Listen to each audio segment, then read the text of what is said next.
Tere õhtust kõigile, kes on kogunenud siia Zoomi, et teada saada, mida tähendab siis matemaatika ja informaatika õpetaja magistriõpe Tartu Ülikoolis. Mina olen selle õppekava programmijuht Eveli Kirsiaed ja mina kõigepealt tutvustan seda õppekava üldiselt ja selle õppekavaga seotud siis mõningaid aspekte. Siis kõigepealt, mis õppekava see on, millest me siin üldse räägime? Kes saavad siia kandideerida? Mida te peate tegema selleks, et kandideerida? Kuidas see õppekava üles on ehitatud? Siis väga oluline teema stipendiumid ning igasugused võimalused nii-öelda venitada või siis enda jaoks olukordi lahendada. Selline lühikokkuvõte. Nüüd, tegemist on magistriõppekavaga, mis annab teile õiguse õpetada nii matemaatikat kui informaatikat nii põhikoolis kui gümnaasiumis. Seega nii teises, kolmandas kui neljandas kooliastmes. Ja selle magistriõppe lõpetades te saate tulla ka doktorantuuri. Kui te lõpetate selle magistriõppekava, siis teile antakse kohe õpetaja kutse, tase 7. Ehk siis selle kutse taotlemiseks te ei pea enam mitte midagi tegema, et õppekavaga te saate selle kutse kohe kaasa. Tartu Ülikoolis magistriõppekavasid on erinevaid, mõned on sessioonõppe õppekavad, mõned on põhiõppe või päevaõppe õppekavad. Antud juhul ja enamus õpetajakoolituse õppekavasid on sessioonõppe õppekavad. See tähendab siis üldjuhul seda, et õpe toimub reedeti ja laupäeviti, aga seal on väikesi erandeid. Mõnikord toimub õpe siis e-õppe vormis nädala sees, mõni üksik loeng võib toimuda ka pühapäeviti. Nüüd norm on see, et see magistriõpe kestab 2 aastat ja magistriõppe maht on 120 ainepunkti. Aga pisut hiljem ma räägin, et tegelikult reaalselt, kui te olete töötav inimene, siis 2 aastaga lõpetada ei pruugi olla võimalik ja on mitmeid võimalusi, kuidas seda õppeaega tegelikult siis pikendada saab. Ja nüüd väga oluline on see, et see on 2 instituudi ühine õppekava. See on nii Matemaatika ja Statistika instituudi kui ka Arvutiteaduste instituudi ühine õppekava. Ja seda ütleb siis ka selle õppekava nimetus. Ehk siis te saate nii matemaatika õpetajaks kui ka informaatika õpetajaks. Kandideerida saate te siis, kui teil on olemas bakalaureusekraad. Kui teil on läbitud nõutud eeldusained ja kui teil on eesti keele oskus vähemalt B2 tasemel. Et need nõuded on kõik ülikooli kodulehel ilusasti kirjas. Ma räägiksin nüüd täpsemalt sellest keskmisest punktist, kes on läbinud nõutud eeldusained, et mida see tähendab. See tähendab siis seda, et on kokku lepitud mõned õppekavad, kus te saate otse tulla, kus tulles ei ole mingisuguseid küsimusi, vastuvõtutalitus määrab kohe, et te olete täitnud need eeldusainete nõuded.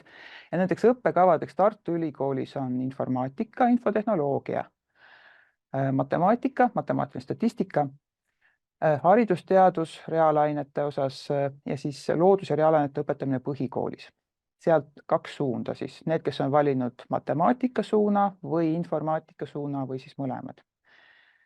2 õppekava siin on suletud ka, aga kui teil on see haridus varasemalt, siis te saate ilusasti astuda. Ja Tallinna Ülikoolis on 1 õppekava, mille on selline pikk nimetus matemaatika, majandusmatemaatika ja andmeanalüüs. Ehk siis ka sellelt matemaatilisest õppekavalt te saate otse kandideerida. Aga nüüd, väga paljud meie tudengid ei ole tulnud otse bakalaureuse õppest ja just nendelt õppekavadelt. Et vabalt võib juhtuda, et te olete mõne muu õppekava lõpetaja. Ja sellest aastast alates on muu õppekava lõpetajatele meil rohkem variante siia sisse saada. Siis varasemalt kehtib see reegel, et kui teil on olemas 60 ainepunkti matemaatika või informaatika aineid või ainult ühte nendest, siis te kindlasti kvalifitseerute. Seda hindab vastuvõtukomisjon programmijuht, kas teil on see maht täidetud.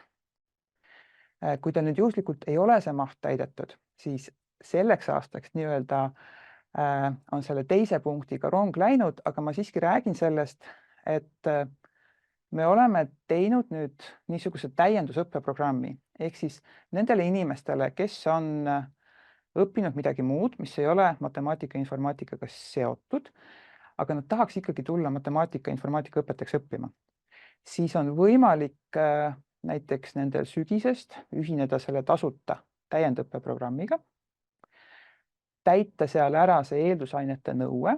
Näete, see maht on oluliselt väiksem kui 60, see on 18 ainepunkti. Ja need 18 ainepunkti on sisuliselt bakalaureuse õppeained, 3 mahukat ainet või siis väiksemaid aineid natuke rohkem, mis te peaksite ära tegema enne, kui te saate astuda siia magistriõppesse. Selle asja mõte on see, et need on sellised konkreetsed Tartu Ülikooli ained.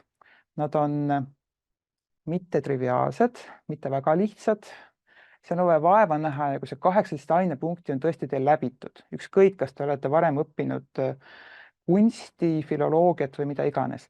Kui te olete need 18 ainepunkti läbinud, siis te kindlasti saate selle õppekavaga hakkama. Ja nüüd kolmas selline teekond nii-öelda, kuidas siia õppekavale saaks astuda, on eeldusainete eksam.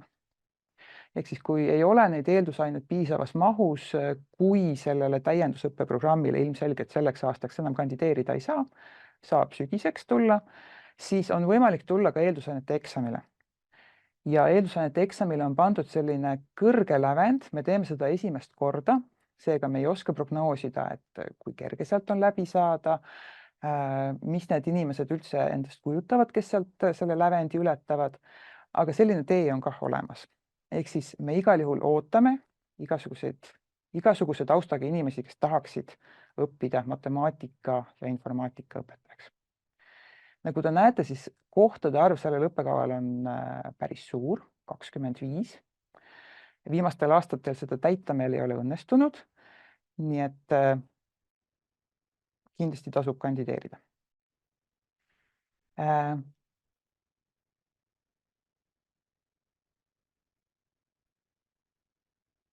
Nüüd ma räägiksin 2 sõna sellest täiendusõppeprogrammist.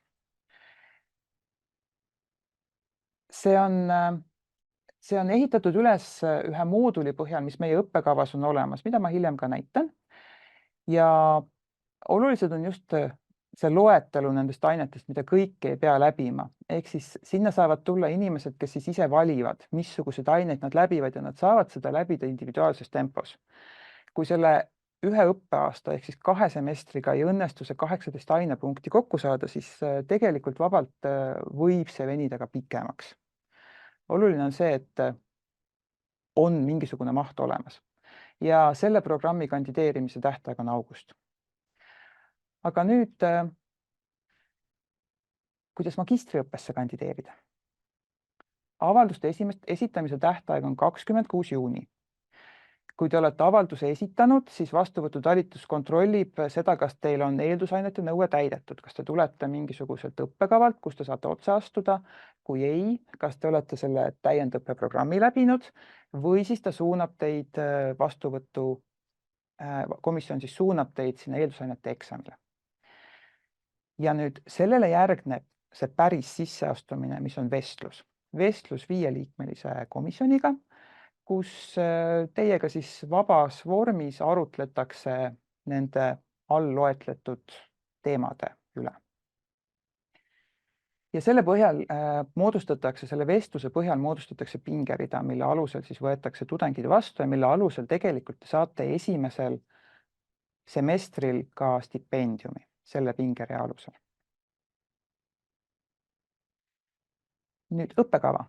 Hästi lühidalt käin selle õppekava osa üle. Seal on kohustuslik osa, õpiränne, mis on valikuline, kus ei pea käima ja on näidanud, et üldiselt õpetaja koolituse õppekavadel õppivad tudengid enamasti nad töötavad koolis, mis tähendab, et nad on seotud oma töökohustustega, nad ei saa sinna õpirändesse minna. aga praegu on selline vahva aeg, kus 2 meie tudengit on õpirändes ja nad omandavad siis kogemusi, üks Jaapanis, üks on veel minemas. Seega õpiränne on kindlasti valik, mida saab kasutada. Vabaained ja lõpetuseks siis teie õpingud lõppevad magistritööga. Nüüd see moodul 1.1 ehk siis õpetajakoolituse kutseõpingud. See annab teile sellise üldised pedagoogilised oskused. Neid aineid õpetavad Haridusteaduste Instituudi õppejõud. Sealt te saate kogemuse sellest, et mis asi see õppimine on, kuidas seda toetada, missuguseid õpetamismeetodeid kasutada, missugused on üldised arengustaadiumid, et kuidas neid lapsi aidata, mis asi on kaasav haridus, kuidas neid õpilasi kaasata, kuidas iseennast hoida, ehk siis kuidas õpetajana ellu jääda, missugused on uurimismeetodid, see on vajalik nii teil endal magistritöö koostamiseks kui ka hiljem uurimistööde juhendamiseks koolis. Aine- ja valdkonna didaktika moodul on juba selline moodul, mida õpetavad meie maja inimesed. Siin on informaatika didaktika aineid 2 ja matemaatika didaktika põhikoolis, gümnaasiumis. Ja lisaks veel programmeerimise didaktika ehk siis Pythoni aine. Ülesehitused me läheme järjest spetsiifilisemaks, ehk siis järgmise mooduli ained annavad teile juba sellised nagu nipid, kuidas midagi õpetada. Ehk siis kuidas rakendada aktiivõppemeetodid matemaatikas, kuidas arvutada või kuidas kasutada arvuteid matemaatikatunnis, mida näeb õppekava ette, mida seal koolis üldse matemaatikas õpetama peab, mida teha informaatikas, robootikat, programmeerimist. Need nipid ja võtted siis te saate kõik selle mooduli ainetega. Ja nüüd see 4. moodul on see, mille ainet te olete juba näinud. Need on kõik need ained, mis kuuluvad ka sinna ettevalmistus matemaatika ja informaatika õpetaja magistriõppesse astumiseks täiendkoolitusse. Seega need on bakalaureuseõppe ained. See on nii-öelda defineeritud absoluutne miinimum, mis teil peaks olemas olema selleks, et edukalt hakkama saada matemaatika ja informaatika õpetajana. Ja kui teil on need ained kõik läbitud, siis teie kohta käib see 3 punkti, siis te võtate midagi muud, mis teid nii-öelda erialaselt edasi aitaks või aine osas edasi aitaks. Kui te tulete mõnelt matemaatika ja informaatika kaugelt erialalt, siis on teil see baas siin magistriõppes ikkagi vaja läbida. Seega see täiendõpe on selles mõttes veel kasulik, et te teete nagu ette mingid ained ära, mille te saate siis hiljem magistriõppesse üle kanda. Õppekavast nüüd edasi rääkides, loomulikult on pedagoogilise praktika moodul, mis on 24 ainepunkte, see on üle ülikooli kõikides õpetajakoolituse erialades sarnane. Ja põhimõtteliselt siis vabaained, mis on suvalised ained ning lõpetuseks siis magistritöö 15 ainepunkti, mis sisaldab enamasti mingisugust uurimistööd või õppematerjali mingisugusel teemal. Nii. Eelmisest sügisest, nagu te teate, on selline uhke asi nagu õpetajakoolituse ja tugispetsialistide koolituse üliõpilaste stipendium. 400 € kuus, mida saab enamik õpetajakoolituse tudengitest. Ja sellega on tõesti nii, et enamik seda saab ja siin ei ole isegi vaja täita 100% seda õppekava, siis 80% parimatest saavad. Seda määratakse iga semester uuesti. Ehk siis iga semester te peate uuesti kandideerima. Lisaks sellele on Eno Tõnissoni legendaarse informaatika õpetuse eestvedaja nimeline informaatika õpetajakoolituse stipendium 500 €. Ja seda makstakse kuni õpingute lõpetamiseni ja seda saab küll enamasti on siiani saanud üks tudeng korraga. Seega, kui teil õnnestub sellele kandideerida edukalt, siis saada stipendiaadiks, siis on teil nii-öelda õpingute lõpetamiseni stipendium garanteeritud. Mõned üksikud tudengid saavad ka tulemusstipendiumi. Seda saavad küll vähesed ja nüüd täiesti uus stipendium on Matemaatika Statistika Instituudi poolt oma bakalaureuse tudengitele. Ja see on ka nüüd niisugune väike 200 eurot kuus, aga kuni õpingute lõpuni. Ja sinna on kandideerimise tähtaeg 19. mai, selleks on vaja saata siis avaldus ja motivatsioonikiri. Seega stipendiume on ja ta muidugi ei kata teie elamiskulusid ja olemiskulusid nagu täielikult, aga see on oluliselt suurem kui teistel magistriõppekavadel, vähemalt Matemaatika Statistika Instituudis magistriõppes muid stipendiume ei ole. Nüüd, tihtipeale tuleb elu vahele. Ei ole võimalik 2 aastaga õpinguid lõpetada. Eriti kui inimesed töötavad täiskohaga näiteks, siis on see mõeldamatu. Täiesti loomulik on, et võetakse akadeemilist 1 aasta. Täiesti okei on, kui inimene võtab akadeemilist tervislikel põhjustel, kui ta peab käima tööl ja koolis, stress, üleväsimus, mis iganes. Ette on nähtud veel akadeemiline puhkus kaitseväeteenistuse korral seoses lapse hooldamisega. Seega akadeemilise puhkuse võimalusi on tegelikult, ütleme, et 3 aastat on võimalik võtta akadeemilist suht kindlasti. Ja akadeemilise ajal on tegelikult võimalik õppetööl osaleda. Ehk siis te saate oma õpinguid aeglustada sellega, et te õpite akadeemilisel olles. Ja lisaks on võimalik aasta aega õpinguid pikendada. Ja seda on võimalik teha õpetajakoolituses tasuta. Ja üleüldse õpetajakoolitus on praegu nii Eestis kui Tartu Ülikoolis sedavõrd prioriteet, et õpetajakoolitusele ei ole seatud neid rangeid reegleid, mis nüüd hakkavad kehtima sügisest 24. Ehk siis, kui te ei täida õppekava täismahus, siis teile postkasti arvet ei esitata. Kui te langete osakoormusele, siis te selle õppe eest ise omast taskust maksma ei pea. Seega kindlasti on kasulik olla õpetajakoolituse õppekaval magistriõppes. Ja minu viimane slaid. Miks õppida matemaatika ja informaatika õpetajaks? Kindlasti see on mingisugune võimalus ühiskonnale midagi tagasi anda. See on kindlasti võimalus näha neid noori inimesi, neid mõjutada positiivses suunas nii-öelda. Ja miks just selline eriala, kus on 2 nimetust? Et kui matemaatika osutub selliseks kuivaks või raskeks või ütleme, et õpilastele ebameeldivaks, siis kui te olete seal kõrval üks äge informaatikaõpetaja, kes laseb lastel robotitega möllata, mis iganes ägedaid asju teha, siis see on nii enda jaoks puhkus kui ka laste jaoks näitaja, et te olete tegelikult väga äge õpetaja. Seega need 2 eriala moodustavad sellise väga mõnusa koosluse ja tegelikult kui mõnel filoloogil koolis on probleeme, siis ta ikka pöördub matemaatikaõpetaja poole.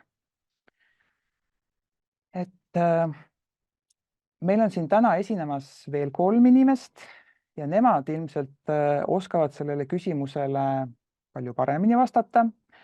Et kohe peale mind saab sõna professor Piret Luik, kes on informaatika didaktika õpperühma juht ja tema räägib rohkem sellest ägedast informaatika poolest.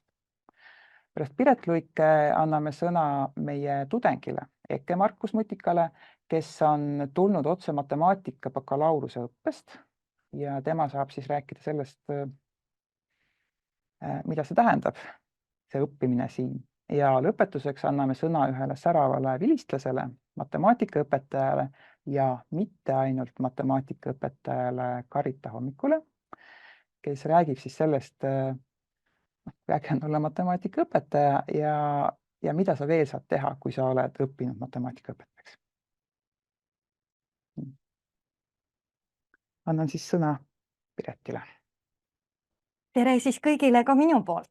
Nagu öeldud, räägin mina rohkem sellest teisest poolest ehk siis informaatika õpetamisest, aga mitte ainult, tahaks ikkagi matemaatika osa ka puudutada.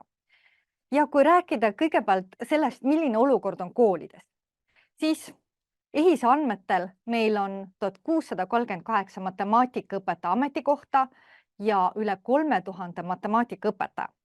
Päris palju, eks ole? Kohe vaatame, aga mis olukord edasi on. Informaatikaõpetajatest ametikohti ei ole, sellepärast et sellist kohustuslikku ainet informaatikas veel ei ole. See ei tähenda, et ei tule, praegust juba plaanitakse, et põhikoolis vähemalt igas kooliastmes peaks olema üks informaatika nii-öelda selline kursus, aga meil on 400 informaatikaõpetajat. Ja kui teie programmijuht rääkis, et kutsetunnistuse te saate selle õppekava lõpetamisel, siis miks on see vajalik? See on vajalik just nimelt sellepärast, et see kutsetunnistus kindlustab teile mitte ainult aastase töölepingu, sest kui te seda kutsetunnistust ei ole, te võite olla tõeliselt särav õpetaja, särav matemaatikaõpetaja, särav informaatikaõpetaja, aga kuulutatakse aasta möödudes välja konkurss, tuleb inimene, kellel see paber on taskus ja tema saab teie koha. Mis sest, et teie olete ka tegelikult väga-väga hea. Ehk see kutsetunnistus on tegelikult ääretult oluline ja seda eriti just ka mõeldes informaatika poole peale.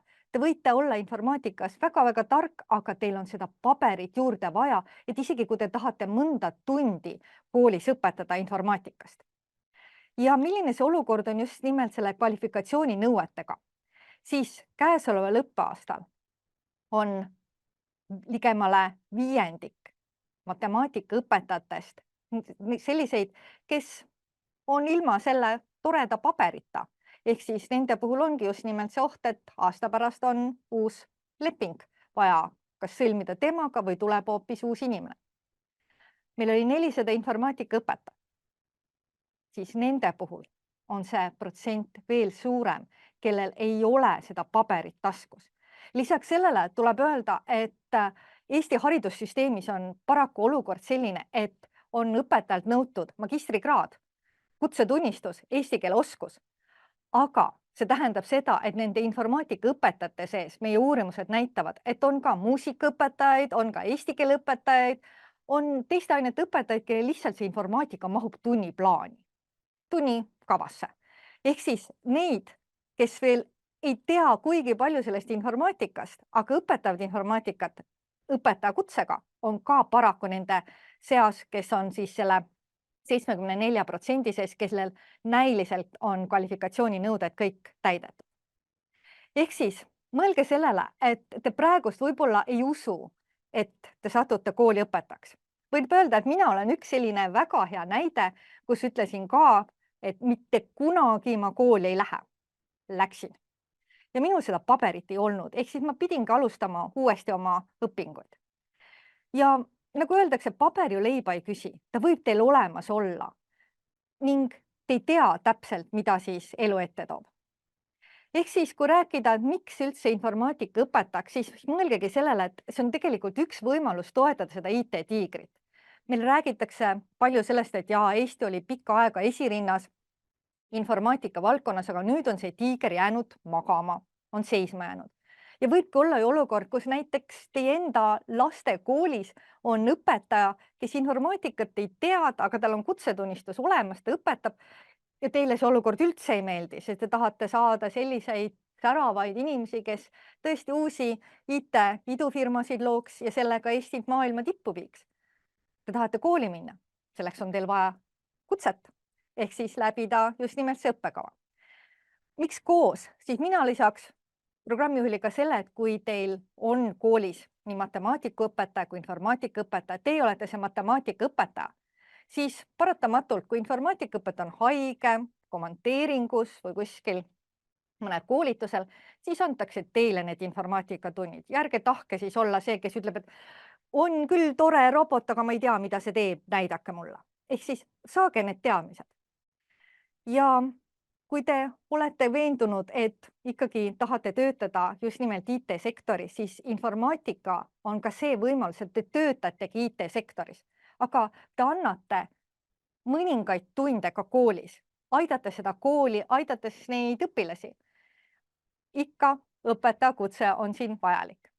Ma olen ise töötanud nii matemaatika kui informaatika õpetajana ja tõesti, jah, võib-olla see motiveeritus informaatikatundides oli õpilastele suurem, aga minu jaoks oli ka hästi oluline see, et võiks öelda, et kuskil 4 aasta pärast minul tekkis juba matemaatikas selline tunne, et jälle need harilikud murrud, jälle need 10 murrud, et ma juba tean kõike ette, ma tean juba ette, mis vigu teevad õpilased, mismoodi nad hakkavad lahendama, kuidas ma pean käituma, kõike muud sellist, siis informaatikas kogu aeg tulid uued vahendid, uued keskkonnad ja matemaatikas tuleb ka, aga informaatikas oli seda vaheldusrikkust rohkem minu kui õpetaja jaoks, ehk siis ka minul oli huvitav, mitte ainult siis õpilastel. ja meil on tõesti ka selline hea kogukond, meil on konverents igal aastal jaanuaris Tartus, kus 3 päeval me saame kokku, me räägime nendel teemadel, me pidutseme ka koos, võrgustume ja suvekool on meil siis olnud Virumaal, sellel aastal toimub see Tallinnas augustis, kus ka jällegi arutatakse kõiki neid probleeme, mis siis selles valdkonnas on, jagatakse materjale, jagatakse kogemusi, ehk siis kõike ka sedasi kogukonna toel, sellepärast et paljudel juhtudel õpetajatel on ka probleem, eriti algajatel õpetajatel, et ei ole piisavalt materjale, et ei ole piisavalt tuge, siis võiks öelda, et see tugi on täiesti olemas. ja informaatikainetest juba näidati õppekava, aga ongi see didaktiline pool ja erialateadmised. siin ma tõin välja sellise punasega, kus on siis informaatika ja siin võiks tõesti öelda, et meil on ka mikrokraad informaatika didaktikas. kui te ei tea, kas teile sobib, tulge võtke see mikrokraadid ja vaadake, võtaga saate pärast üle kanda. on selles suunamoodulis, nagu juba näidatud, teil need ained ja nagu öeldud, kui te olete need läbinud bakalaureuseõppes, te saate lisa võtta ja täpselt samamoodi on erinevaid siis aineid, mida te saate juurde võtta informaatika selliste valikutena, aga kui te kardate, et teie informaatika teadmised võib-olla jäävad selle bakalaureuseõppe kohale, te tahate midagi juurde saada, näiteks andmeteadusest või millestki, siis see valik on teil täiesti olemas. Te ei pruugi jääda ainult selle bakalaureusega. ja minu viimane slaid on meie töörühmast, millest ka juttu oli. ehk siis meil on ka töörühm, kelle puhul ma võin öelda, et me toetame teid. me õpetame teid seda nii informaatika ainetes, ehk siis kõik need programmeerimised ja mis võib-olla tunduvad, et kõlavad päris hirmutavalt, eriti nendele, kes on võib-olla matemaatika lõpetanud, aga me ka uurime, kuidas õpetada, millised vahendid on võib-olla sellised paremad, millised toetavad. ehk siis need lõputöö teemad on sageli sellised, mis on praktilised. me koostame automaatkontrolle, murelahendajaid, loome logifailide analüsaatoreid, õppematerjale, näiteks eelmisel aastal just lõpetas üks inimene, kes lõi põhikoolile Pythonis õppematerjali, õpiku, mida kõik saavad kasutada. kes huvitab rohkem sellistest täiesti puhastest uurimisteemadest, siis sellised pedagoogilised teemad nagu motivatsioon, õppimismustrid, väljalangevus, need on ka täiesti võimalik sellega tulla. ja nagu programmijuhtki ütles, siis see magistriõpe ei pruugi tähendada, et õpingud on lõppenud. me ootame teid ka doktoriõppesse. siin selles toredas rongis, mis siin pildi peal on ka tegelikult päris mitmeid meie doktorante, kes on tulnud just nimelt sellest matemaatika, informaatikaõpetaja õppekavast ja kes on siis meie töörühmaga liitunud. seega, miks mitte ei võiks teie olla järgmised lülid siin selles rongis. seega tulge meile sellesse õppima. aga nüüd on Eke Markus, kes on juba siis õpib meie õppekaval ja ma loodan, et tema räägib teile täpsemalt, kuidas siis siin õppida on. Minu nimi on siis Eke Markus Mutiga. Mina tegin oma õpingud matemaatika bakalaureusesse ja nüüd ma lihtsalt jagan oma kogemusi siit sellest, et kuidas mul nüüd magistriõpingud jätkuvad, matemaatika, informaatika õpet magistrid. Minul nüüd hetkel on esimene aasta kohe lõppemas, ma sügisel tulin õppima ja ma lihtsalt jagaksin hästi ausalt kogemust. Esiteks ma tooksin välja, et enne just räägid sellest, kui kasulik tegelikult see paber on, ja peab tõdema isiklikest kogemustest, et see on tõepoolest olen eelnevalt koolides igal pool kandideerinud ja see oht tõepoolest on, isegi on intervjuu, teed läbi, kõik on juba, tahetakse juba tööle võtta, aga siis viimasel hetkel kandideerib keegi, kellel on paber ja sa ei saa. Ja et see turvatunne, mida see pakub, on vägagi seda väärt. Kas või lihtsalt selle poolest, et kolid ükskõik kuhu mujal Eestis, ükskõik peaaegu kuhu mujal Euroopas, sa leiad töö. Matemaatika, informaatika õpetajad otsitakse küll, eriti matemaatikaõpetajaid. Nüüd lisaks veel eelnevalt stipendiumitest, et see stipendiumid on tõepoolest võrdlemisi suured võrreldes teiste magistriõppekavadega ja need on väga toetavad. Kas see 400 eurot kuus mul endal isiklikult lihtsalt see võimaldab, et ma saan keskenduda õppimisele, ma pean väga vähe kooli kõrvalt töötama. See on nüüd küll minu enda isiklik kogemus, sest ma elan üksinda ühiselamus, mul ei ole peret. Et töötavatel inimestel kindlasti on see teine asi, aga see stipendium päriselt, kui olete tudeng, see väga aitab. Saab tõepoolest koolile keskenduda ja kool ise ka tegemist on sessioonõppega, mis tähendab, et õpingud on kõik kontsentreeritud reedele ja laupäevale ja kui täiesti aus olla, siis enamasti reedele. Mingi kolmandik laupäevadest on ikkagi tühjad. Ja see lihtsalt võimaldab väga palju vaba aega. Reeded on väga pikad päevad, hommikust õhtuni üldiselt välja, aga kõik muu nädal saab koolis töötada, midagi muud teha ja üldiselt õppejõud on ka väga vastutulelikud. Aineid, mis võtta, on nüüd Haridusteaduste Instituudis ja siin Delta hoones Matemaatika Informaatika Instituudis, või Arvutiteaduste Instituudis tähendab. Ja isiklikus kogemuses ma ütleks, et korralislikust poolest siin matemaatika informaatika ained on paremad. Aga Haridusteaduste Instituudis seal on ka palju kasulikku. Üks vahe, kui tulla nüüd sellisest rohkem bakalaureuseõppes nagu matemaatikast ja informaatikast, suur kogemuse erinevus, mis kohe tekkis, on see, et üldine 30 EAP semester nägi välja üldiselt selline, et sul on 5 ainet, mis on kõik 6 EAP-d, annad kokku 30. Siin nüüd sul on pigem 10 ainet, mis on kõik 3 EAP-d. Ja see on keeruline. See lihtsalt tähendab, et on väga palju rohkem aineid, mida vaja järgida ja väga sihukest asjadega aitab, ma ütleksin, kas luua mingit tabelit, kus on kirjas kõik erinevad kodutööd, mis ajaks, mis vaja kõik teha. Ja üldiselt, kui tähtaegadest kinni pidada, siis õpingud ei ole väga rasked. Üldiselt on palju asju teha, aga ükski ülesanne aine ei ole individuaalselt raske.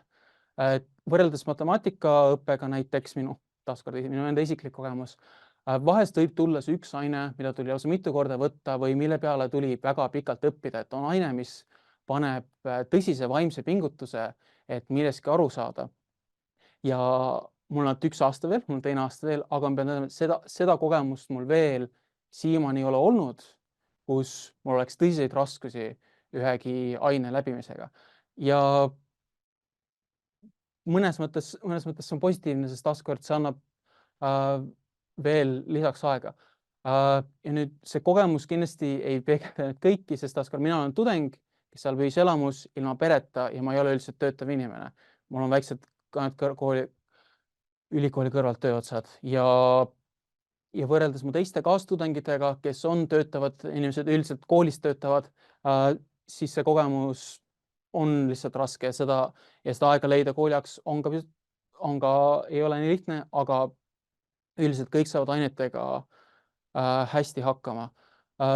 Lõputöö, mis ka tuleb, võrreldes teiste magistritega, see on 15 EAP-d, mitte 30 EAP-d, mis lihtsalt tähendab ka, et rohkem fookust on just nendel ainetel endal. Lõputöö on ka väga tähtis, aga pigem haridus tuleb just nendest ainetest, et pedagoogilised praktikumi ained, et kui sa saad minna päriselt koolidesse töötama, on väga head, saad mentorlust ja tagasisidet töötavatelt õpetajatelt.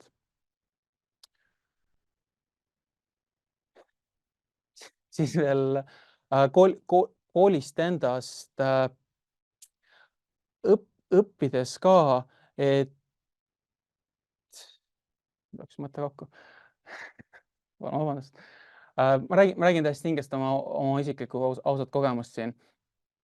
Et jah, et õpingust endast tegemist on õpetajakutsega ja et siit õpib, et saada matemaatika, informaatika õpetajaks. Ja kui endal on tugev kirg matemaatika, informaatika vastu, mis on eelnevalt omada näiteks matemaatika bakas, informaatika bakas, siis ma pean tõdema, et seda, nagu Piret Luikar ütles, selle otsa kohustuslikus õppekava korras väga juurde ei saa, aga need võimalused ise neid juurde võtta on täiesti olemas. Ehk siis, kui ikkagi tahta omandada mingit informaatika ekspertiisi või matemaatika ekspertiisi, siis neid asendusaineid on võimalik luua, te võtta neid aineid, saada need ikka õppekavasse kirja, kuigi nad võib-olla nii kohe seal etteantud kõisist vaadata seal olemas ei ole. Ja mina isiklikult ma väga soovitaksin neid võtta, kui seda aega ja võimalust tuleb. Üldiselt need ained ei ole ka sessioonõppega koos kaas, et need ained kipuvad olema tavalise õppeajastusega, et siis seal tuleb ajaliselt rohkem pisut vingerdada, aga põhimõtteliselt ikkagi tehtav.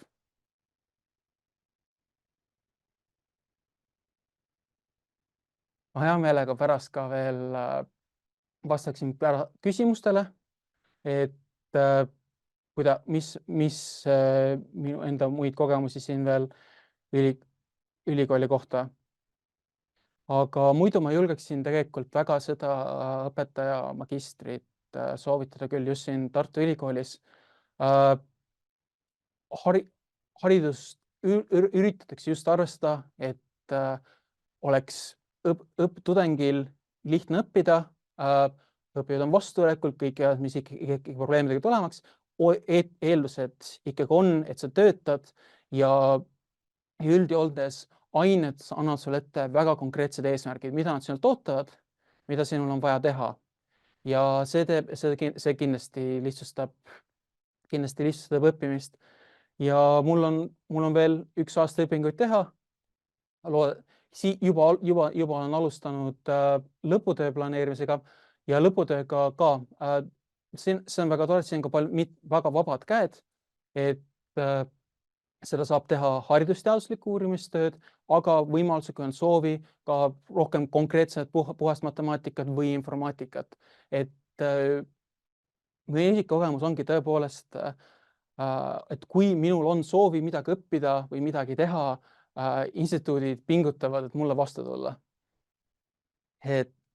Või siis, kui on igasugused muidki mured, et on nagu ennegi Eveli kirjeldas, et kui jääb õpingutes maha, on vaja lisaastaid, et kui eales mingeid muresid tekib, siis lahendus on leida. Ja peaasi, et saaks lõpetatud, mis on väga tähtis ja sest paber aitab. Ja kas või, kui ei lähe kohe õpetajaks edasi, mina isiklikult jälgin väga seda just turvatunnet, et ükskõik, mida ma edasi tegema, mul on nüüd see paber olemas. Kui mul eales vaja tööd leida, ma saan minna kuskile kooliõpetajaks. Ja see võimalus on siis nüüdseks igaveseks alati olemas. Ja julgen seda soovitada. Loodetavasti kohtume juba tuleval sügissemestril. Ma lõpetaksin praegu. Järgmisena räägib siis Karita Hommik, selle õppekava vilistlane. Nii, tere! Mina olen siis Karita Hommik ja ma olen siis peaaegu selle õppekava vilistlane, et ma olen tegelikult õppinud siis vaid matemaatikaõpetajaks, et seda informaatikaõpetaja poolt tegelikult päris ei ole. Aga räägiksin siis oma matemaatikaõpetaja kogemusest. Et ma siis õpetan Jaan Poska gümnaasiumis ja see on ainukene kool, kus ma olen õpetanud, et olen ka küll Tartu Ülikoolis õpetanud ja mingeid matemaatikapraktikume andnud, aga sellistest üldhariduskoolidest siis Jaan Poskas. Ja seal olen siis olnud alates aastast 2011, aga vahepeal siis lastega ka kodus mõned aastad. Ja see minu teekond õpetajaks jõudmiseni oli siis see, et ma Alguses töötasin tegelikult pangas, Bigbankis olin krediidivaldkonna analüütik ja siis seal töötades otsustasin minna hoopis õpetajaks.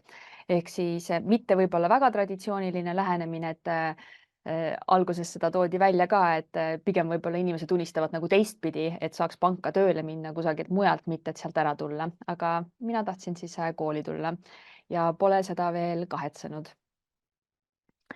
Ja alguses siis, kui ma õpetajaks läksin 2011, et otse ülikoolist, et kui mina õpetajaks õppisin, siis ei olnud sessioonõpet, vaid õpe oli selline tavapärane, kuigi ma samal ajal ka töötasin. Ehk siis lõunapausidel sai siis loengutesse lipatud. Ja mul ei olnud siis seda võrdlust, et õpetada samal ajal, kui ma õppisin, ehk siis keskendusingi ainult siis sellele õppimisele, tööle, mis oli hoopis teisest kategooriast.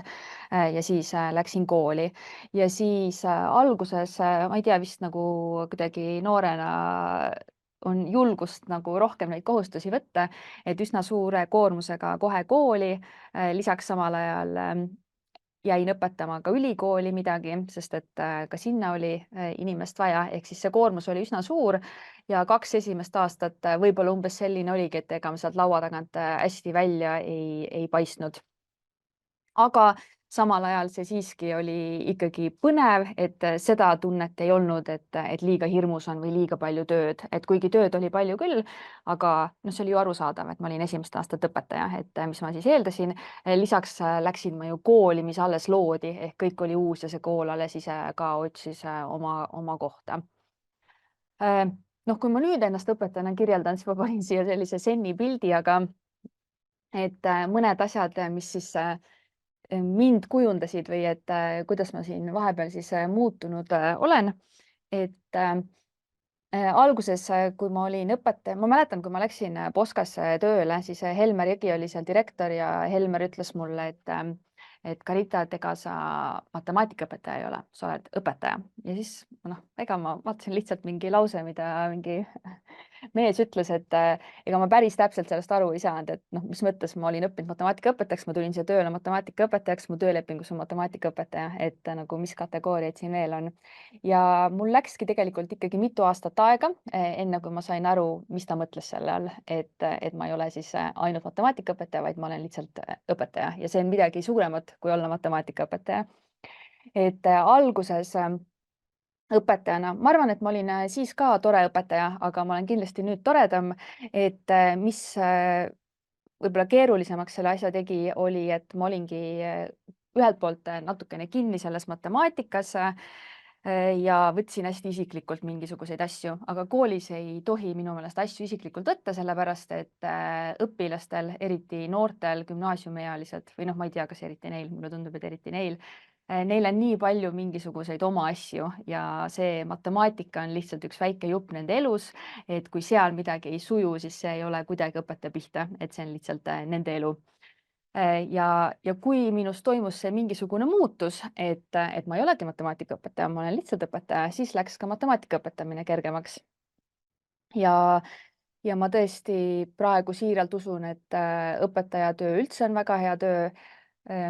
Tõesti sellepärast ka, mida siin enne välja toodi, et ikkagi see mingisugune võime inimesi mõjutada ja gümnaasiumis nii, väga vabandan, mu laps helistas mulle. Nii, igal juhul.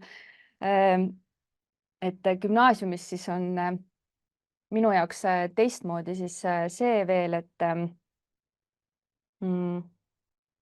nii, ootake, ma pean korraks oma mõtted koguma, et jah, see mõjutamise pool on ja see, mis ma tahtsin tuua, et mida ma näiteks ise ei tahaks kunagi teha põhikoolis õpetada, kuigi ma tean, et väga osadele inimesele sobib see ka, aga mulle tundub, et gümnaasiumis üldiselt need noored on juba sellises eas, et nad on inimestena ka lahked, et vahepeal on ju ikkagi see hirm ka, et kas õpilased minuga õpetaja vastu lahked on, siis minu meelest nad gümnaasiumis on, et sellepärast mina seda gümnaasiumiaastat ka soovitan. Ja loomulikult aitab kaasa, kui ise ka nende vastu lahke olla. Et see on nagu tore. Siis, mis veel, et mis veel on siis see, et nii, oleks pidanud slaididele rohkem märksõnu panema, aga räägin natuke nendest piltidest, mis ma siia panin, et siin on siis pildid õpilastest, kellega me tegime sellel õppeaastal siis rühmaarvestust, et tegelikult ühelt poolt võib-olla tundub või mis võib ka hirm olla, et matemaatika on äkki väga kuiv ja äkki ta on kogu aeg ühesugune, aga et mida seal siis nagu põnevamat teha, et tegelikult saab matemaatikas ka põnevaid asju teha ja mina ühe kolleegiga koos katsetasimegi siis seda rühmaarvestust ja siin on siis õpilased samal ajal, kui nad seda arvestust teevad ja see oli megalahe kogemus, et õpilastele ja ka meile kui õpetajatele, et see on ka lahe, et koolis saab selliseid ägedaid asju teha. Matemaatikaga võib kaasa tulla see pinge, et see on ju ka riigieksami aine, et kas ma saan seal niimoodi eksperimenteerida ja see riigieksami surve ka, et võib-olla jällegi sõltub kindlasti inimesest, mina ei ole tundnud seda riigieksami survet, mina ei tunne, et ma õpetaksin seal ainult selleks, et nad riigieksamil hästi teeksid, et kui nagu endalt need surved maha võtta, et siis ei ole hullu ja jällegi ongi see, et kui nagu eesmärgiks ei ole ainult see eksam, siis tegelikult see õpetamine võib isegi nagu paremini välja tulla, kui siis, et keskenduda sellele eksamile. Nii, siis mis ma veel mõtlen, et meie koolis on hästi palju matemaatikaõpetajaid ja kui ma mõtlen nendele noortele, kes on tulnud gümnaasiumisse esimest korda, siis et vahepeal on neil see hirm, et äkki ei saa gümnaasiumis hakkama, et äkki on nagu keeruline, just aine mõttes keeruline. Siis siin ma tahaksin ka hirmu maha võtta, et ei ole, et tegelikult kui mõni asi ongi alguses keeruline, siis võib ka õpilasele öelda või kui tuleb küsimus, millele ei oska vastata, et siis saab lihtsalt öelda, et väga hea küsimus, ma arutan kolleegidega ja ma siiamaani teen seda vahel, et meil on koolis 7 matemaatikaõpetajat ja vahepeal me saame kõik õpetajate toas kokku ja räägime mingisugustest matemaatika asjadest, et see on väga lahe. Ja kui õpilastele olla avatud nagu selles osas, et ka minul ei ole alati kõiki vastuseid, et siis ei stressa ka nemad võib-olla nii palju, et kui neil ei ole neid vastuseid. Et ühesõnaga, et mulle tundub, et see on üsna tavapärane hirm, aga ma arvan, et selle hirmuga on võimalik väga hästi tegeleda. Ja siis ma räägiksin veel sellest, et nagu ma alguses mainisin, et ma ise töötasin alguses pangas ja tegelikult, kui ma olin mõned aastad juba õpetaja olnud, siis ma ikkagi päris pikalt mõtlesin seda, et mis nüüd saab, et kas ma olengi elu lõpuni õpetaja või ei ole. Et seal pangas oli ka lahe, et äkki ma tahan sinna mingi hetk tagasi minna ja et äkki ma peaks kohe nüüd tagasi minema, sest et kui ma olen juba väga kaua õpetaja olnud, siis kas keegi mind enam tahab kuhugi mujale. Aga see on ka ikkagi mingisugune mõtteerror, mis on ka võib-olla kuidagi mingi ühiskondlik tobe sotsiaalne surve, et nagu õpetaja oleks siis mingi manduv amet või kuidagi, et ei ole, et tegelikult kas meil üldse on mõnda teist ametit, kus inimest nii palju koolitatakse ja arendatakse kui õpetajad näiteks, et õpetajatel on ju kogu aeg mingisugused koolitused, mis on nagu väga-väga arendav. Lisaks meil koolis on hästi palju näiteks ka Erasmuse projekte, et töö raames on võimalik ka reisida väga palju, et see ei ole igav. Ja siis ma enda jaoks leidsin nüüd peaaegu 2 aastat tagasi siis sellise kõrvalhobi siis ettevõtluse näol, et Excel Caritaga on minu selline brändi nimi ja teen siis hoopiski videopõhiseid Exceli koolitusi, ehk siis nüüd mul on täiesti kadunud ära see tunne, et ma peaksin siit koolist kuhugi mujale tormama enne kui hilja, sest et ei ole hilja ja õpetaja amet minu jaoks on ikkagi ka nagu väga paindlik. Et mulle tundub, ma loodan, et mõni töötav matemaatikaõpetaja mind selle eest risti ei löö, aga ma arvan, et matemaatikaõpetaja amet on kõige lihtsam kõikidest erinevatest õpetajaametitest. Sest et kui ma näen koolis, näiteks mul head sõbrannad on keeleõpetajad, kirjandusõpetajad, et see materjalide puudus ja pidev ise loomine ja uuendamine on nagu kogu aeg, aga matemaatika, see tuletis 10 aastat tagasi sama, nagu ta oli täna, et palju lihtsam ja materjale on ka piisavalt, et loomulikult saab alati teha midagi ägedamaks ja paremaks, aga üldiselt ma näen, et minu töökoormus on ikkagi väiksem kui võib-olla mõne teise aine õpetajal oleks. See ei olnud esimestel aastatel nii, aga see läheb nagu järjest lihtsamaks. Ja siin need minu väikesed pildikesed kirjeldavad siis seda sellist põhimõtet, et ei pea alati nii väga olema kinni selles töö ja eraelu ja mingisuguste muude valdkondade tasakaalus ja iga hinna eest üritama neid eraldada, vaid tegelikult võib neid ka nagu kokku integreerida. Et minu meelest, kui õpetajaks tulla, siis see on normaalne, et võib juhtuda nii, et ma nädalavahetusel parandan mingisuguseid töid, aga mõnel teisel päeval ma saan jälle näiteks minna, ma ei tea, varem koju lapse lasteaiapeole või tegeledagi siis oma ettevõtluse või mingisuguse muu asjaga, et tegelikult on kool ikkagi minu arust ka väga paindlik. Nii, ma olen läinud üle aja, ma vabandan ja aitäh. Aitäh Karitale ja kõikidele teistele esinejatele ka. Kindlasti on Zoomis viibijatel palju küsimusi. Me oleks nüüd kõik valmis nendele vastama. Nii. Kas 200-eurone stipendium on ka magistriõppekava õpilastele ja kas kõigile? Magistriõppekaval on see 400-eurone stipendium, mida saab siis 80%. Ehk siis need, kes tulevad magistriõppes kuskilt mujalt või juba magistriõppest, nendel on ette nähtud see õpetajakoolituse stipendium 400. See 200 eurot stipendium, mille pani välja Matemaatika ja Statistika Instituut, see on eelkõige nagu selle suunitlusega, et meil oleks hädasti vaja ka noori õpetajakoolitusse, kes lõpetavad vahetult siis bakalaureuseõppe, et nad tuleks otse matemaatika bakalaureuseõppest matemaatikaõpetajaks õppima. Teine küsimus. Kas stipendiumi arvestamisel 80% arvestatakse kõiki tudengeid? Sellega on nüüd niimoodi, et need reeglid on ülimalt segased endiselt veel ja selle 80% puhul arvestatakse neid, kes on sisse astunud mingi kuupäeva seisuga, kas see oli septembri keskpaik või oktoobri algus. Seega sügisel meil läks niimoodi, et 2 tudengit olid akadeemilised, nemad ei saanud ja kõik teised said. Ja kevadel 2 semestrit on seda stipendiumi ainult antud, läks meil niimoodi, et üks oli akadeemilisel ja teine oli täitnud õppekavast olematu koguse ja siis tema ei saanud, siis kõik ülejäänud said jälle. Et selles mõttes need reeglid loksuvad veel paika, sest et see on nagu hästi uus stipendium.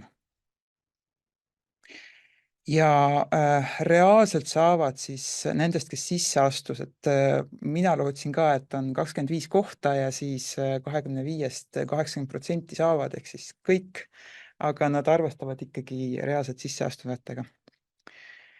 Õppekava täitmist minimaalses mahus hinnatakse vaid esimese aasta üliõpilastel. Sellega on jah niimoodi, et kui täiskoormusel olla, siis peaks esimese õpitud semestri lõpuks olema 15 EAP-d. Ja see kehtib ka selle õppekava puhul. Aga sellega on niimoodi, et kui juhtub, et ei saa esimese semestriga 15 EAP-d täis, siis programmijuht võtab teiega ühendust ja sunnib nii-öelda teid kirjutama akadeemilise puhkuseavaldust. Ehk siis see on tegelikult programmijuhi töö vaadata, et mingisuguste selliste nüansside tõttu keegi ei langeks õppekavalt välja. Nii, kas on olemas ka ainult matemaatikaõpetaja gümnaasiumi astmele? Gümnaasiumi matemaatikaõpetajaks praegusel hetkel Tartu Ülikoolis õppida ei saa. Tallinna Ülikoolis on olemas ainult matemaatikaõpetaja põhikoolis ja ainult matemaatikaõpetaja gümnaasiumis. Me oleme sellele mõelnud, et lähiajal ilmselt sellist õppekava, kus saab tulla bakalaureuseõppe baasil ja õppida ainult matemaatikaõpetajaks ei avata, aga meil on koos käinud selline töörühm, kes on soovitanud, et kui on juba olemas õpetajakutse, ehk siis kui see õpetaja magistrikraad on olemas, mis tahes erialal, siis sellel inimesel, kes on juba õpetaja, võiks olla võimalus nii-öelda ümber kvalifitseeruda. Ehk siis õppida natuke juurde ja saada ka see matemaatikaõpetaja paber kätte. Ehk siis selles valdkonnas meil mõtted liiguvad ja ilmselt me üritame sellise õppekava avada, aga seal on tõesti eeldus, et on et seal on mingi õpetaja kutse siis all. Aga ma ei ole rääkinud sellest, et tegelikult on Tartu Ülikoolis veel õpetaja õppekavasid, et matemaatikaõpetajaks saab õppida ka sellisel õppekaval nagu põhikooli mitmeaineõpetaja, aga seal saab põhikooli matemaatikaõpetajaks. Siin meie õppekaval saab konkreetselt gümnaasiumi matemaatikaõpetajaks. Õpetaja hariduse kaudu on võimalik saada õpetaja kutse, kui on all matemaatika või informaatika bakalaureus. Ehk siis neid võimalusi tegelikult on veel see tähtis paber, millest siin kõik on rääkinud, kätte saada. Karita käest küsitakse, et mis on õpetaja olemise juures kõige ägedam?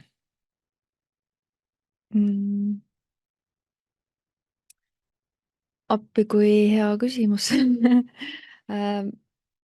Ma ei oskagi praegu niimoodi vist kohe öelda, et mulle vist meeldivad nagu õpilased või noh, nemad on vahepeal see kõige tüütumas, et vahepeal me kolleegidega teeme nalja, et kui on vaheaeg ja õpilasi majas ei ole, siis ütleme, nii hea on koolis olla, õpilasi ei ole, aga tegelikult on ikkagi nemad toredad. Ja mulle meeldib see, et matemaatika on ju see aine, kus tihti tegelikult võib juhtuda nii, et õpilastel on mingi trauma sellega, et nad ongi saanud põhikoolis või kusagil mingi trauma ja see on väga raske neile ja siis see, kui sa suudad nagu neid panna seda matemaatikat mitte vihkama, võib-olla isegi armastama, et minu jaoks on nagu see oluline ja see on tore, et mulle tundub, et mul enam-vähem hästi õnnestub see, et nad ei vihka matemaatikat.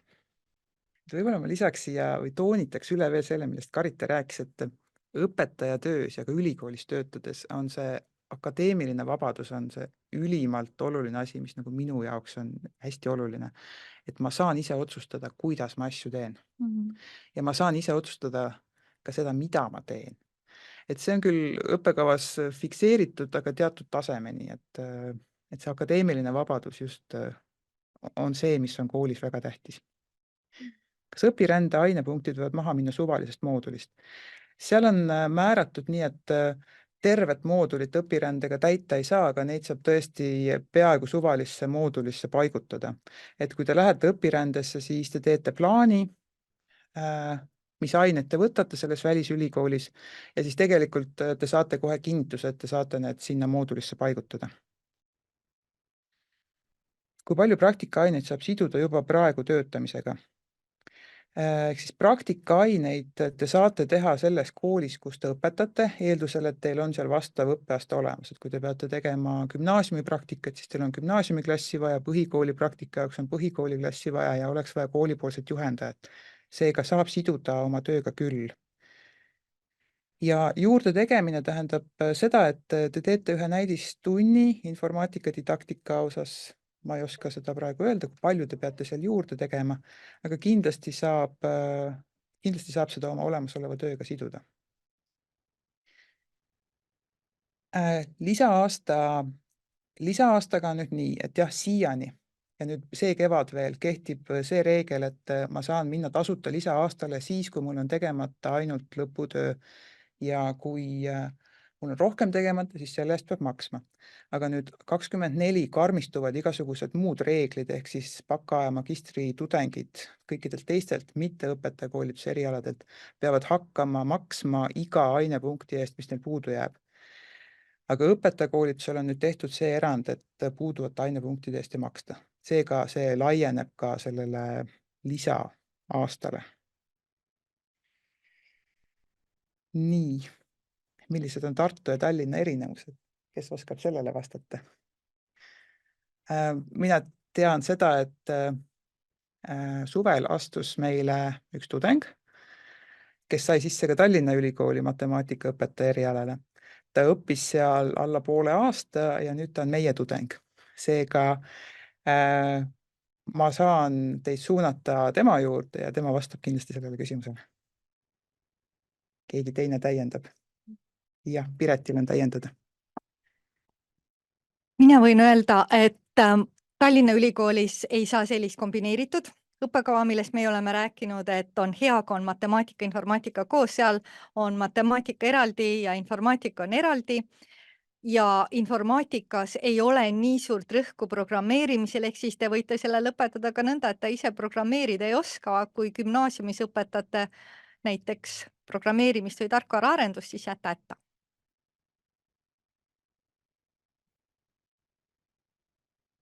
Ja siin on märkus, et just ongi teise eriala õpetajad tegelikult on huvitatud sellest, et nad saaksid ka selle matemaatikaõpetaja kutse, seega siit me näeme veel, et selle järgi on vajadust ja me kindlasti tegeleme selle nii-öelda uue õppekava avamisega, mis siis oleks, kuna õpetaja kutse on juba olemas, siis ta oleks osakoormusega väikesemahuline ja lühema aja peale kui see 2 aastat, mis on magistriõpe nagu tegelikult.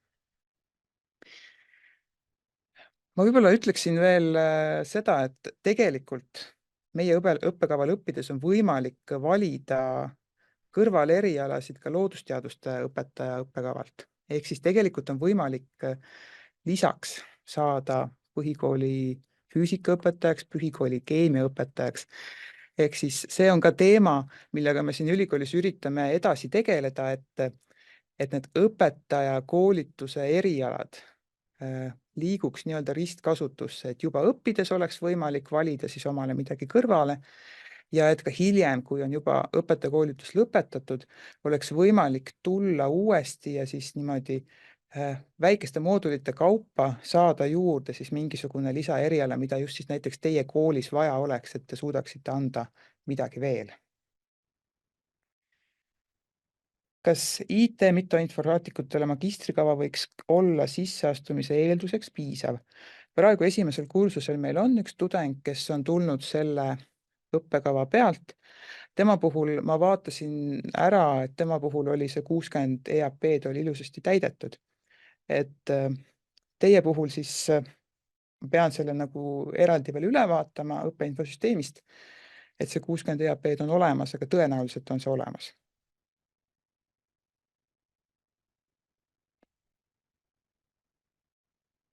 Nii. Kas on veel küsimusi nendelt, kes Zoomis praegu kohal on?